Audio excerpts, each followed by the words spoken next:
The legendary actor Robert Redford, one of the biggest stars in Hollywood in the 1970s. We have just had it confirmed that Robert Redford has died. Robert Redford was more than a Hollywood legend. He was a symbol of American cinema. The golden-haired rebel who brought a quiet soulfulness to the screen, who made audiences believe that movie stars could be poets too.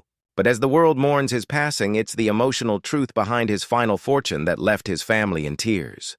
Not because of its size, but because of what it revealed. A lifetime of love, regret, and redemption, written not in gold, but in memory. For Robert Redford, the man behind the legend, his last act was not a performance. It was a farewell, whispered through the things he chose to leave behind. He was born in Santa Monica in 1936, into a world that seemed far away from the red carpets and the mountain retreats that would one day bear his name. His father, a milkman-turned-accountant, worked long hours. His mother, a woman of soft laughter and endless patience, nurtured his early dreams even when they seemed impossible.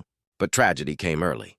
His mother died when he was still young, a loss that would shape every quiet moment of his life. For Redford, that grief became a kind of compass, driving him toward beauty, art, and meaning. Even in the midst of success, he carried a sadness that few ever saw. As a boy, he found solace in sketching, in imagining a world larger than the one around him. He was a dreamer who struggled in school, a rebel before he ever knew the word.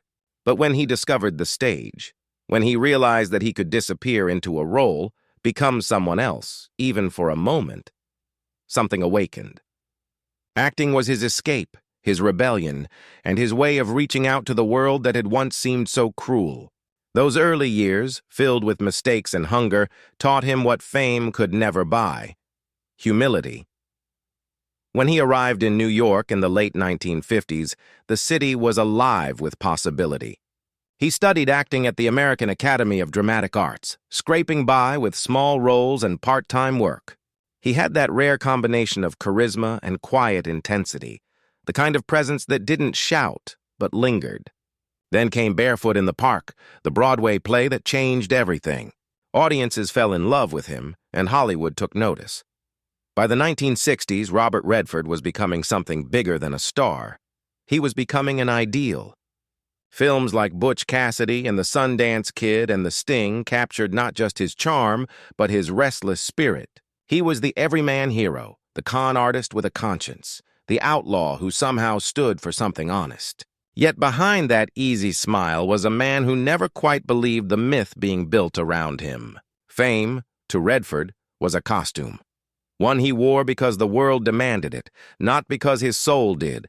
Even as the money poured in and the awards followed, he remained a man divided. Hollywood wanted him to be the perfect leading man, handsome, reliable, unchanging. But Robert wanted something deeper. He wanted to tell stories that mattered, to confront injustice, to build a legacy not just of films, but of truth. It was this longing that led him to one of his most enduring creations. Not a movie, but a movement. In 1981, he founded the Sundance Institute, a sanctuary for independent filmmakers, dreamers and outsiders who didn't fit into Hollywood's machine. To the public, it was a bold business move. But to those who knew him, Sundance was a love letter to his mother and to every artist who ever felt unseen. He poured millions into the project, buying land in the Utah mountains, creating a space where art could breathe freely. Many thought he was throwing away his fortune, but Redford didn't see it that way. To him, money had always been a tool, a means to build something that would outlast him. In interviews, he rarely spoke about wealth. He spoke about art, about responsibility, about nature. He loved the mountains more than the mansions, the silence more than the spotlight. But behind that quiet philosophy was a man who had known great personal loss. His first marriage, to Lola Van Wagenen, ended after nearly 3 decades. Together they had 4 children, and while their love story had its triumphs, it was also marked by tragedy. Their first child, Scott, died of sudden infant death syndrome when he was just 2 months old, a pain that never truly faded. In later years, Redford would speak of that loss as the wound that taught him everything about the fragility of life. It changed him. It made him value meaning over material. And perhaps that is why, when he began to plan his final estate, he didn't think in terms of dollars. He thought in terms of legacy. His fortune, as it would later be called, wasn't measured merely in assets, but in intention. It reflected the man he had become, generous, humble, and deeply reflective. When news broke of his passing, the world paused. The tributes came pouring in, from co-stars, directors, and fans across generations. They spoke of his artistry, his elegance, his quiet leadership. But for his family, the grief was more intimate, more complex. Because when they opened the documents he had left behind, the final letters, the instructions, the will that carried his last wishes, they found something that went far beyond money. Redford had left behind an estate estimated at hundreds of millions. But the shock wasn't in the size, it was in the distribution. He had given large portions of his fortune not to luxury or heirs alone, but to the continuation of his values. Massive donations were set aside for environmental preservation, education, and the arts. Millions more were designated to fund young filmmakers through an expansion of the Sundance Institute. But the most moving part came in the form of letters, handwritten, deeply personal messages to each of his children and grandchildren. In them, he didn't speak of wealth. He spoke of love, of forgiveness, of the importance of purpose. He reminded them that the greatest inheritance was not what he owned, but what he believed in. He urged them to live simply, to care for nature, and to remember that fame fades, but kindness endures. It was, in every sense, a final film written by his own hand, one where the ending wasn't about applause, but about peace. His daughter Amy would later describe reading her father's letter as a conversation across time. It brought her to tears. Not because of what she had lost, but because of what she had gained, an understanding of the man behind the icon. His words revealed a tenderness that fame had long obscured. For years, the world had known Robert Redford, the legend. But his family, through those letters, rediscovered Robert Redford, the man, the father who made pancakes on Sundays, who painted quietly in the studio, who never stopped searching for meaning. And perhaps that is why his fortune made them cry. Not out of greed or surprise, but because it reminded them that his life had never been about the things he owned. It had been about connection, to family, to art, to the earth itself. Every dollar he left behind carried a story. Every gift carried a memory. In one letter, he wrote of the mountains in Utah where he had spent so many of his final years. "When I'm gone, look to the trees. I'll be there." It was poetry from a man who had spent his life turning silence into art. Even in his final years, Redford's energy seemed ageless. He continued to paint, to act, to advocate for the environment. When he finally stepped away from acting, he did it quietly, with dignity, saying only that he wanted to focus on life's other parts. That decision, like so many others in his life, came from reflection rather than fatigue. He had seen the cycle of fame, the way Hollywood built its heroes and then forgot them. He knew that true immortality came not from screens, but from hearts. He once said in an interview, "The things that last aren't the things you can buy."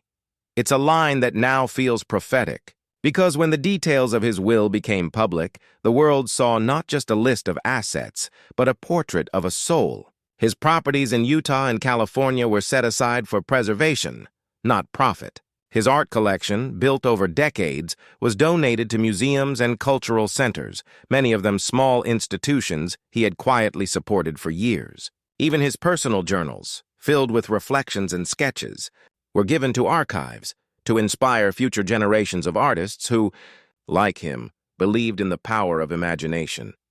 His passing was peaceful, family by his side, surrounded by the natural beauty he cherished. And when the sun set that evening over the mountains he loved so much, the world felt a little emptier. But for those closest to him, the grief was softened by gratitude.